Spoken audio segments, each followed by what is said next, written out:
পৃষ্ঠা নম্বর 126 দেখেন লাগছে সময় ঘন্টা মিনিট ও সেকেন্ডের মধ্যে সম্পর্ক কী। দেখো আমরা যখন সময় দেখি সেখানে কিন্তু আমাদের ঘন্টা মিনিট এবং সেকেন্ড আছে। এই ঘন্টা মিনিট এবং সেকেন্ডের মধ্যে সম্পর্ক কী এটা জানতে চেয়েছে। দেখো এখানে একটা ঘড়ির ছবি দেওয়া হয়েছে। এখানে দেখে যে ঘন্টার কাঁটা, যে মিনিটের কাঁটা, সেকেন্ডের কাঁটা। এখান থেকে কী লেগেছে, আমরা দ্বিতীয় শ্রেণীতে শিখেছি ঘড়িতে 3 রকমের কাঁটা থাকে। অর্থাৎ একটা ঘড়িতে 3 রকমের কাঁটা থাকে।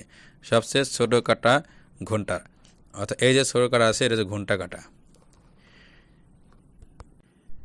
মাঝারি কাঁটা মিনিট, অর্থাৎ এই যে মাঝারি যে কাঁটা আছে এই যে এটা হচ্ছে মিনিটের কাঁটা।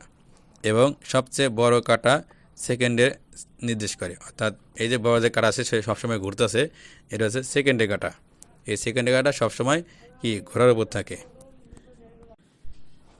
আবার ডিজিটাল ঘড়িতে বাম পাশের সংখ্যা দুটি ঘন্টার এবং ডান পাশের সংখ্যা দুটি মিনিট নির্দেশ করে।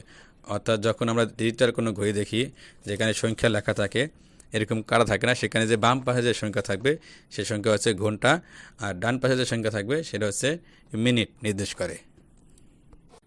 এখানে দেখো এই যে ডিজিটাল ঘড়ি দেওয়া আছে, এখানে যে 3টা বেজে 35 মিনিট আছে। এই যে এখানে এই যে বাম পাশে যে সংখ্যা আছে এটা হচ্ছে ঘন্টা, আর ডান পাশের সংখ্যা আছে এটা হচ্ছে মিনিট।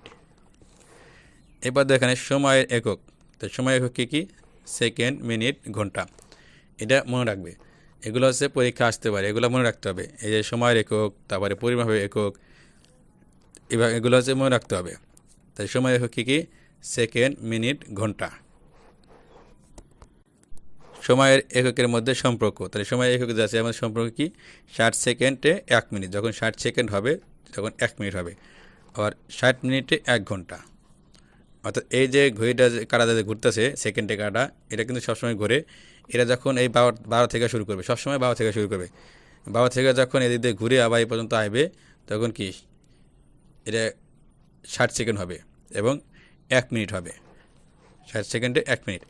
আবার এই যে মিনিটের কার্ড আছে এটা যখন আপনি তোমার 12 থেকে শুরু করে আবার এদিকে 12 কাছে আসবে তখন কী হবে? 1 ঘন্টা হবে। তখন 60 মিনিট হবে, 1 ঘন্টা হবে। তাহলে আমরা শিখলাম যে 60 সেকেন্ডে 1 মিনিট এবং 60 মিনিটে 1 ঘন্টা। এবং আমরা হিসাব করবো কই থেকে? এই 12 থেকে শুরু করব। যে কোনো ঘড়ি তোমরা দেখবে 12 থেকে হিসাব করে, মানে 12 পার থেকে। এরপর দেওয়া লিখছে চলো কয়টা বাজে নির্ণয় করি। অর্থাৎ এখানে দেখো একটা ঘড়ি দেওয়া আছে, এখানে এই যে সংখ্যা দেওয়া আছে, এখানে কত বাজে আমাদের নির্ণয় করতে বলছে। দেখো এখানে লেখছে 1 থেকে 12 পর্যন্ত সংখ্যা ঘন্টা নির্দেশ করে। অর্থাৎ এই যে ঘড়ি কাটাতে যে 1 থেকে 12 পর্যন্ত সংখ্যা আছে 1 2 3 4 এভাবে, এগুলা কি নির্দেশ করে? ঘন্টা নির্দেশ করে। যখন এই ঘন্টা কাটা একের কাছে থাকবে তখন 1টা বাজবে, 2 কাছে 2টা বাজবে, 3 কাছে 3টা বাজবে, এরকম। এরপর লেখছে একটি ঘড়িতে এরকম ছোট ছোট 60টি দাগ কাটা থাকে। অর্থাৎ দেখো এই যে এই 12 থেকে 1 এর মাঝখানে কিন্তু ছোট ছোট দাগ কাটা আছে, এভাবে 60টি দাগ কাটা আছে। এরপর ধরেছে 1 ঘন্টা সমান কত? 60 মিনিট। কাজেই এক একটি ঘর 1 মিনিট নির্দেশ করে। অর্থাৎ যখন এই যে মিনিটের যে কাঁটাটা আছে এটা যখন তোমার মনে করো 12 থেকে যে এই একটা দাগে চলে আসবে তখন 1 মিনিট, যখন এই 2 নাম্বার দাগে চলে আসবে তখন 2 মিনিট, এভাবে এক একটা দাগে চলে যাবে, এক একটা মিনিট কি হবে? হয়ে যাবে। এভাবে যখন 60 মিনিট অতিক্রম করবে, এভাবে এখান থেকে 12 থেকে ঘুরে আবার 12 কাছে আসবে তখন কী হবে? 1 ঘন্টা হয়ে যাবে। তখন এই ঘন্টা কাটাটা মনে করো 12 থেকে 1 কাছে চলে আসবে, মানে 1 ঘন্টা হয়ে যাবে এরকম। তাহলে আমরা এখানে শিখলাম কি? 1 থেকে 12 পর্যন্ত যে সংখ্যাগুলো আছে এটা ঘন্টা নির্দেশ করে। এরপরে আমরা শিখলাম যে ছোটো ছোটো দাগ কাটা আছে, কয় দাগ কাটা আছে? 60টি দাগ কাটা আছে। আর 1 ঘন্টা সমান 60 মিনিট। এরপর দেখো ভালোকে বলতেছে পরপর একটি সংখ্যা থেকে আরেকটি সংখ্যার মাঝখানে 5টি ঘর রয়েছে। অর্থাৎ এই যে একটি সংখ্যা, অর্থাৎ 12 থেকে 1 এই পর্যন্ত কি এর মাঝখানে 5টি দাগ কাটা আছে, মানে 5টি ঘর আছে। মানে 5 সেকেন্ডে কাটা যখন অতিক্রম করবে তখন সেকেন্ড, আর যখন মিনিটে কাটা অতিক্রম করবে তখন 1 মিনিট, মানে 1 মিনিট 2 মিনিট 3 মিনিট 5 মিনিট এভাবে। আর যখন সেকেন্ডে কাটা এবার ঘুরবে তখন 1 সেকেন্ড 2 সেকেন্ড 3 সেকেন্ড এভাবে।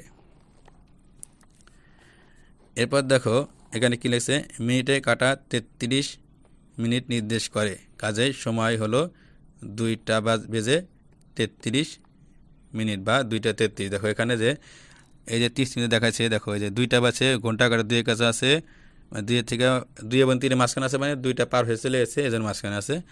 আর এখানে দেখো এই যে এক একটা সংখ্যার মাঝখানে যেহেতু 5টা দাগ কাটা আছে, তার মানে 5 মিনিট।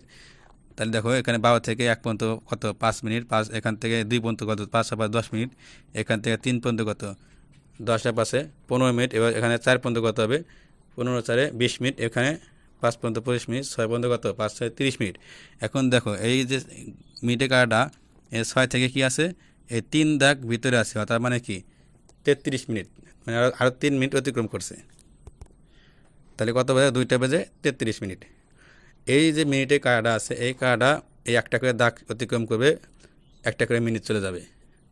এখানে দেখো 6 পর্যন্ত আছে কত 5 6 30টা দাগ আছে, তার মানে 30 মিনিট অতিক্রম করছে। এরপরে আরও 3টা দাগ অতিক্রম করছে, তার মানে কি আরও 3 মিনিট অতিক্রম করছে, তার মানে 30 আর 3 33 মিনিট। তাহলে আমরা শিখলাম যে এই যে মিনিটে কাটা আছে, এই মিনিটে কাটা একটা করে ছোটো ছোটো দাগ অতিক্রম করবে, একটা করে মিনিট অতিক্রম করবে।